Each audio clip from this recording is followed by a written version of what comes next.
नमस्कार, एक बार फिर से आप सभी का स्वागत है बजाते रहो भारत न्यूज में।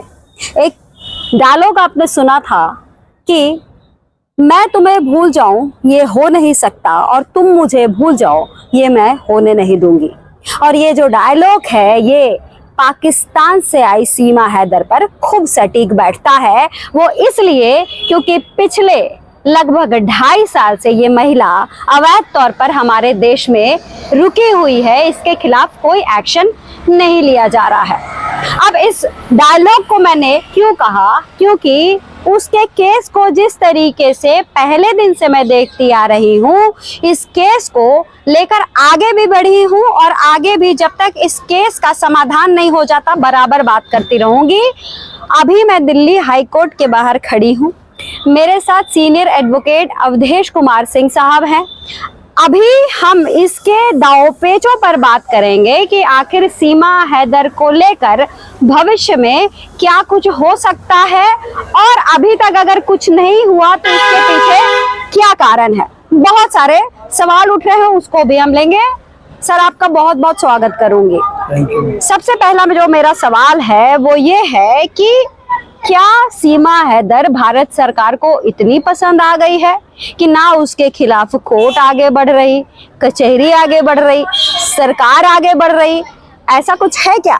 नहीं, वैसा कुछ है नहीं, लेकिन यह जरूरी है कि सीमा हैदर गलत तरीके से भारत में प्रवेश की है, जिसके चलते सीमा हैदर पर केस भी डाली गई है और वो कानूनी प्रक्रिया से गुजरी भी है और गुजर भी रही है।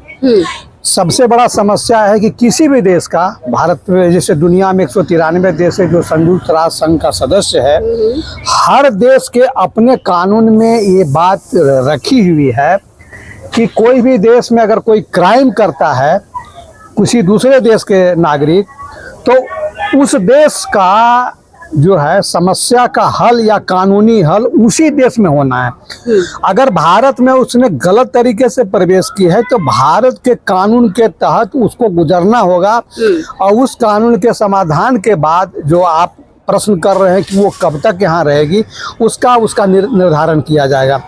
अभी वो जो गलत तरीके से प्रवेश कर गई है भारत में, उसके लिए उस कानून के दायरे में वो आ गई है और उस कानून को न्यायालय में चल रहा है। जब तक इस बिंदु का समाधान नहीं हो जाता है तब तक सीमा हैदर को बाहर करने की प्रक्रिया नहीं की जा सकती है। ये सबसे बड़ी समस्या है, कानूनी दाव पेच यही है। दूसरी बात, आपने जो कहा कि बहुत धीमे गति से चल रही है, धीमे गति से चल नहीं रही है। वो मतलब केस में डिले तो भारत की एक हर केस की समस्या है, उसमें वह भी एक है। इसलिए भारत सरकार के तरफ से कोई वैसा प्रयास नहीं किया जा रहा है जिसके चलते कि सीमा हैदर यहाँ रहे।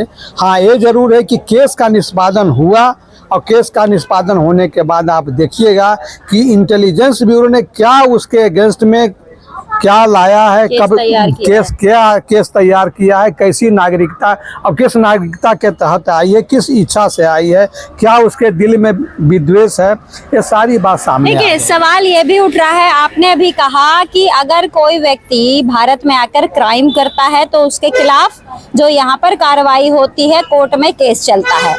अब सवाल ये उठता है कि ये महिला आई है यहाँ पर, काफी टाइम हो चुका है।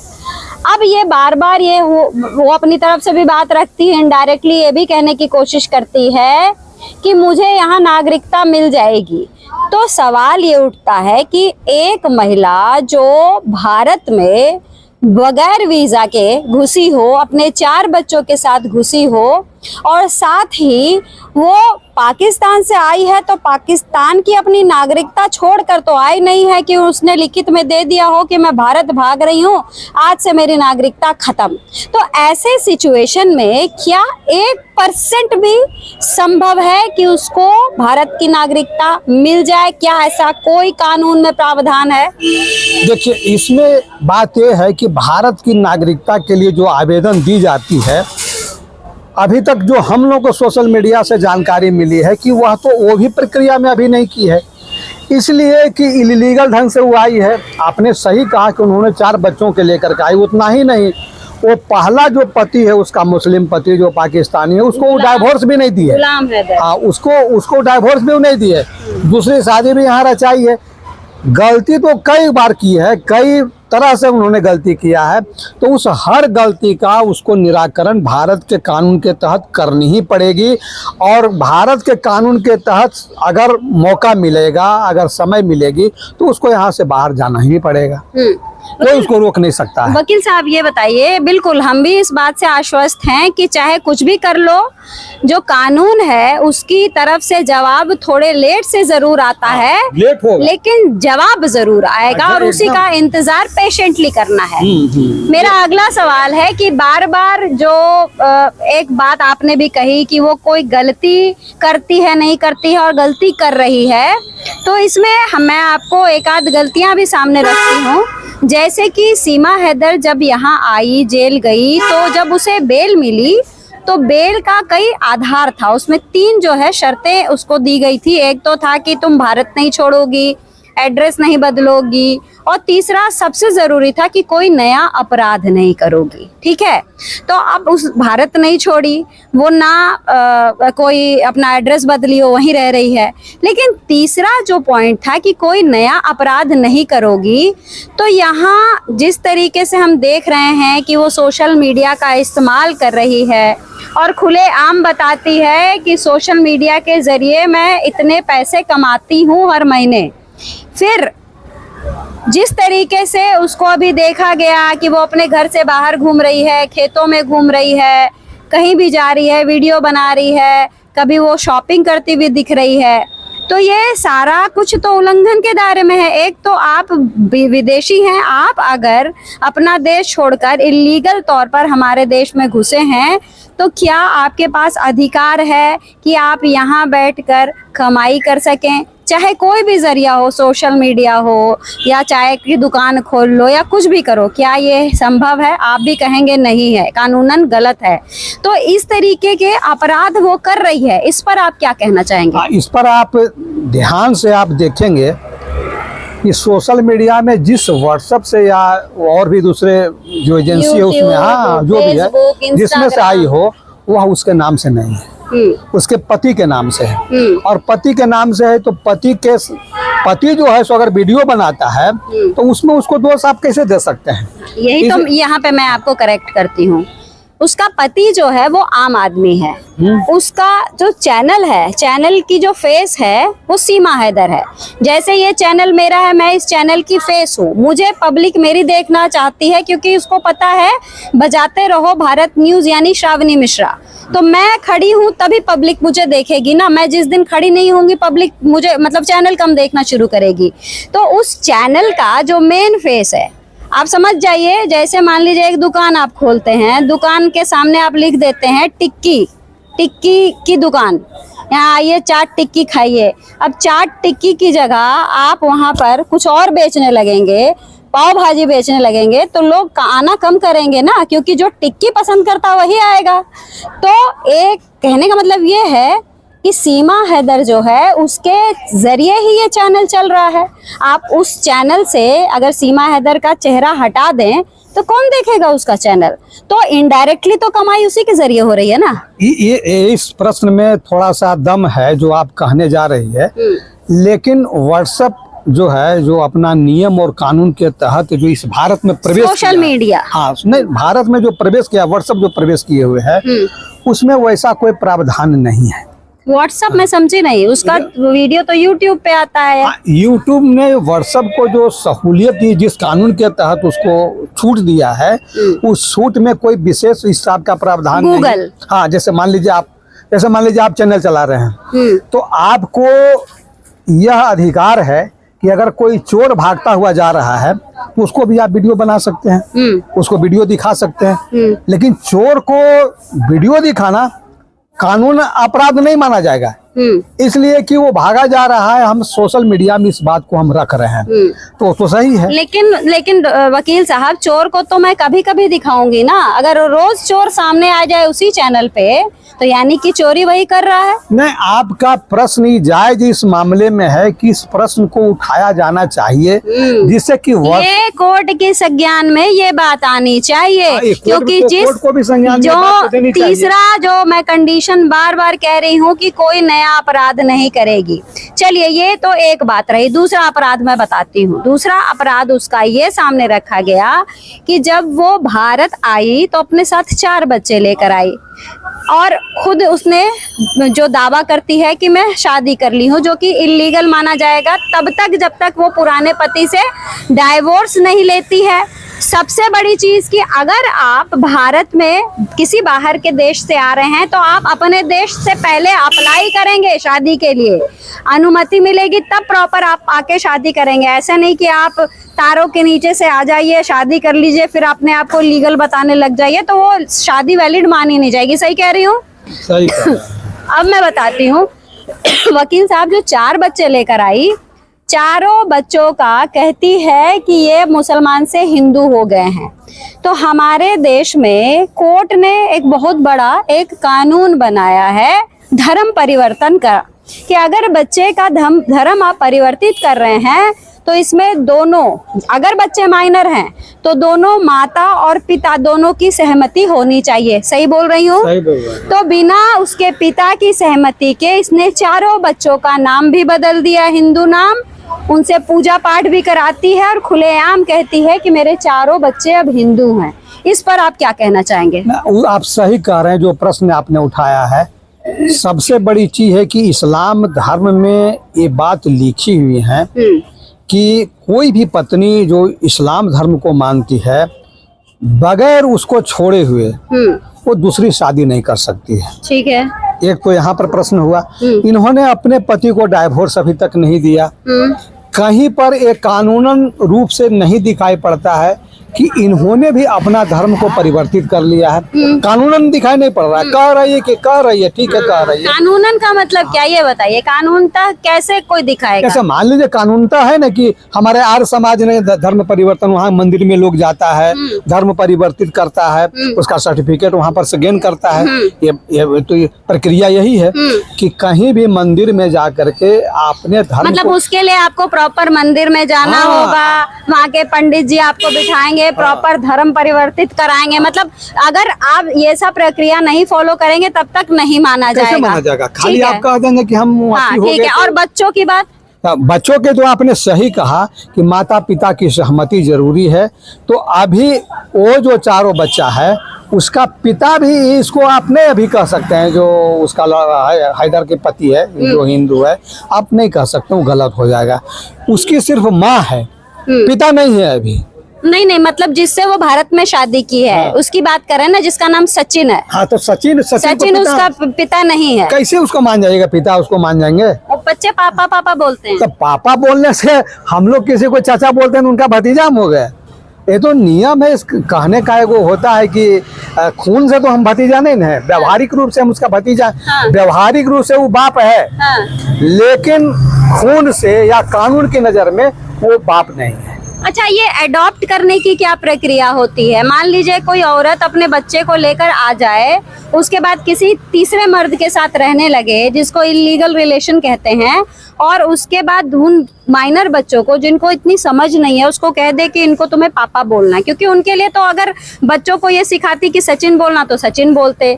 हमें बचपन में बताया जाता ना, हमारे बड़ी दीदी है तो दीदी बोलना है, भैया तो भैया बोलना है। उसने सिखाया है इसको पापा बोलना है, तो बच्चे पापा बोल रहे हैं। अभी तक तो समझ नहीं है, बड़े होंगे जब समझ में आ जाएगा कि मम्मी क्या कर रही थी। तो ये बताइए कि अगर उसने बच्चों को बुलाकर उस बंदे को, जो जिसका नाम सचिन मीना है, उसको पापा बुलवा रही है, तो ये कह रही है कि आज से मेरे बच्चे को सचिन ने अडॉप्ट कर लिया है, तो क्या इस कंडीशन में क्या माना जाएगा उस सचिन को उसका असली पिता? नहीं, एडॉप्शन का कानून होता है। वो भाई डिस्ट्रिक्ट कोर्ट में जाकर के उसको एडॉप्ट किया जाता है, कानून के तहत की जाती है। अगर इस ढंग का एडॉप्शन उसने सचिन ने नहीं करवाया है तो वो कानूनतः मतलब व्यवहारिक रूप से वो पापा है, लेकिन कानूनतः वह पापा नहीं है।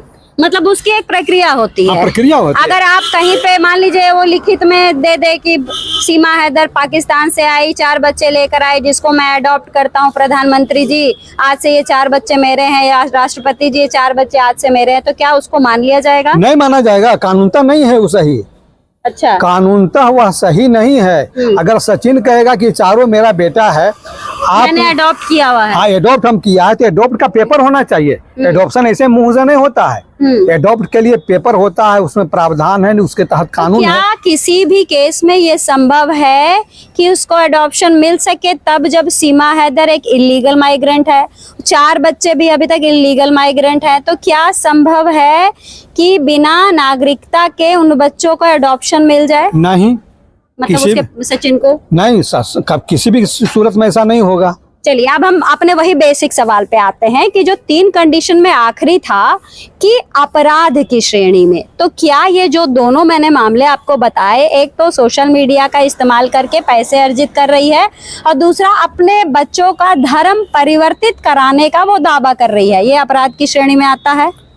उसको अपराध की श्रेणी में तो कह सकते हैं, लेकिन व्यवहारिक रूप से ये मतलब अगर कर रहा है तो कोई गलत नहीं कर रहा है। लेकिन अपराध के दृष्टि से, कानून की दृष्टि में, क्योंकि कानून होता है अंधा, कानून का नियम है कि सत्य को सिर्फ सत्य कहेगा और झूठ को सिर्फ झूठ कहेगा। उसके पास भावनात्मक कोई हाँ, तो दिल नहीं यहाँ होता। पर जो है सब कुछ भावनात्मक, जैसे भावनात्मक जैसे नहीं चलेगा। आपने देखा कि सीमा हैदर ने जो शादी रचाई वो सब यूट्यूब पे शादी थी, उसी तरीके से आपने देखा होगा कि एक फर्जी सा सर्टिफिकेट वो दिखा रही थी। वो सर्टिफिकेट ना तो किसी बड़े किसी पंडित के द्वारा उसके हाथ में सौंपते हुए आपने देखा कि कोई बड़ा, कोई जाना माना पंडित, किसी बड़ी संस्थान से जुड़ा पंडित उसको हाथ में दे रहा हो, वो एक सर्टिफिकेट दिखा दी।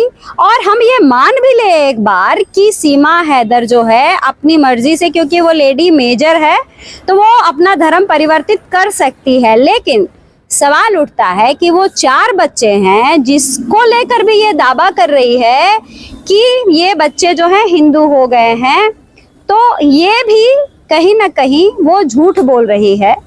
और ये गुनाह की श्रेणी में तब आएगा जब इसको लेकर ये लोग कोई ऐसा कदम दिखाएंगे या बढ़ाएंगे जो कि कानून में दिखे। समझने की कोशिश करिए कि अभी तक क्या हो रहा है, व्यवहारिक सब कुछ हो रहा है। जैसे मान लीजिए मैं किसी मुसलमान के घर चली जाती हूँ, मैं 3-4 दिन रहती हूँ, मैं नमाज सुनने लगती हूँ या फिर मैं अल्लाह अल्लाह बोलने लगती हूँ, तो क्या है, सारा कुछ व्यवहारिक हो रहा है। मैंने कोई कानून में या मैं किसी दफ्तर में जाके कहीं लिखित जाके ऐसा कुछ नहीं कराया है, बस व्यवहारिक हो रहा है। मतलब इसको इस तरीके से समझा जा सकता है कि सब कुछ दिखावे के तौर पर हो रहा है कि ये भी लोगों को मैं साबित कर दूं कि मैं यहाँ हिंदू हो गई हूँ, और कल अगर कोर्ट मेरे से पूछे तो मैं ये बोल दूं कि नहीं नहीं सर, हमने ऐसा कुछ कराया ही नहीं है, हमने कोई ऐसी गलती की ही नहीं है, कोई अपराध ही नहीं है। यही है ना पूरा मैटर? हाँ, मैटर तो आपने सही रूप से विश्लेषण किया है कि कानून की दृष्टिकोण से वो जो कुछ भी अभी कर रही है कानून की दृष्टि से गलत है।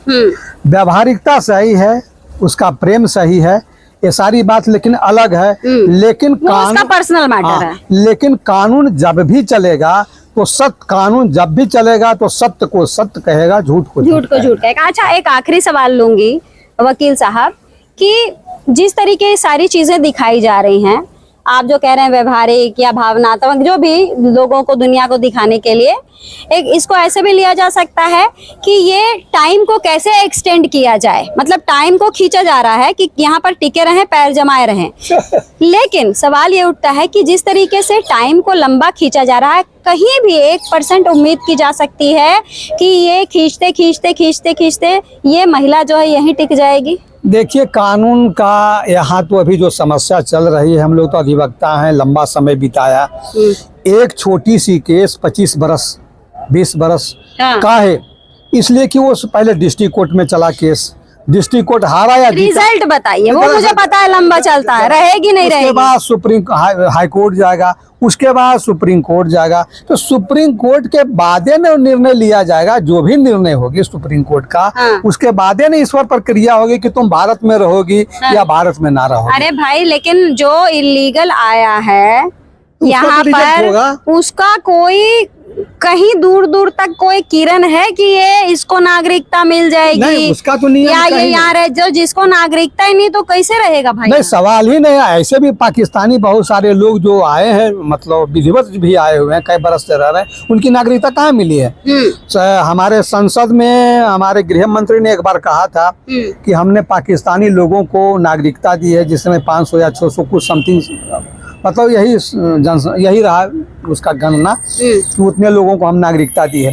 लेकिन नागरिकता उन लोगों के मिली है जो कानून की दृष्टि से परिपूर्ण ढंग से अपने फॉर्म को सबमिट किया और कानून के दृष्टिकोण से रहा, उन्हीं लोगों को मिला। और दूसरी चीज ये भी मैं आपको बता देती हूँ, और उनको मिला जो हिंदू थे, ठीक है, हिंदू थे।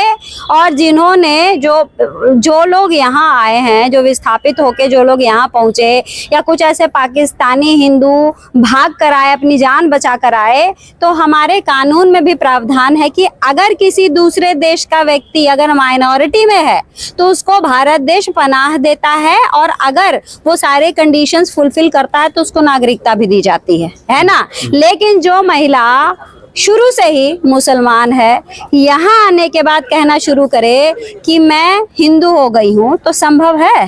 ना, वो नहीं है। जो सीएए की बात आप करते हैं, तो सीएए में दूसरी बात है।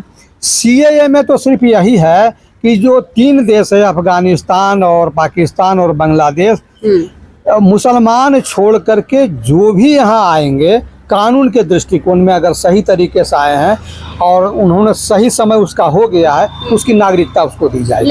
लेकिन मैं आपको बता दूं कि हमने बहुत सारी बातें करी, और आज जो मेन बात थी वो यही थी कि 3 कंडीशंस पे सीमा हैदर को भारत में जो रहने दिया जा रहा है अभी तक, क्या उन कंडीशंस को वो फुलफिल कर रही है? आप कहेंगे नहीं, क्योंकि एक एक चीज़ों पर आपकी पैनी नज़र बनी हुई है और वही सारी चीज़ें हम भी देख रहे हैं। लेकिन एक नई बात जो समझ में आ रही है वो यही है कि ये जितनी भी बातें करती है, जैसे ये बाहर घूम रही है, या फिर ये बता रही है कि मैं हिंदू हो गई हूँ, या फिर ये बता रही है कि मैं बच्चे मेरे जो है हिंदू हो गए हैं, ये सारी चीज़ें सिर्फ लोगों के सामने बरगलाने जैसी है। क्योंकि कानूनतः जो कहते हैं ना कि फलाना दफ्तर में जाके हमने स्टैम्प मुहर करा लिया, सर्टिफाई करा लिया, ये कुछ भी ये नहीं करा सकती। और जब तक ये नहीं करा सकती, इसके इस अपराध को अपराध की श्रेणी में नहीं लिया जाएगा। तो बड़ी चालाक औरत है, बहुत ही चालाक और शातिर औरत है। लेकिन ये भी हम आपको बता दें कि इसकी एक एक चालाकी पर सरकार की पूरी नज़र है, और बहुत जल्द जो है इसके खिलाफ एक्शन होते हुए भी हम देखेंगे। तो फिलहाल सर आपका बहुत बहुत धन्यवाद करूंगी, आपने बहुत अच्छा टाइम दिया और आपने हमें बहुत सारी बातें बताई, और आप लोगों का भी बहुत बहुत धन्यवाद है कि आप इस विषय पर मेरे साथ आज तक जुड़े हुए हैं। और आखिरी में फिर वही बात मैं कहना चाहूँगी कि सीमा हैदर, तुम मुझे भूल जाओ ये हो नहीं सकता, और मैं तुम्हें भूल जाऊं ये मैं खुद होने नहीं दूंगी। ठीक है, चलिए आप सभी का बहुत बहुत धन्यवाद, नमस्कार।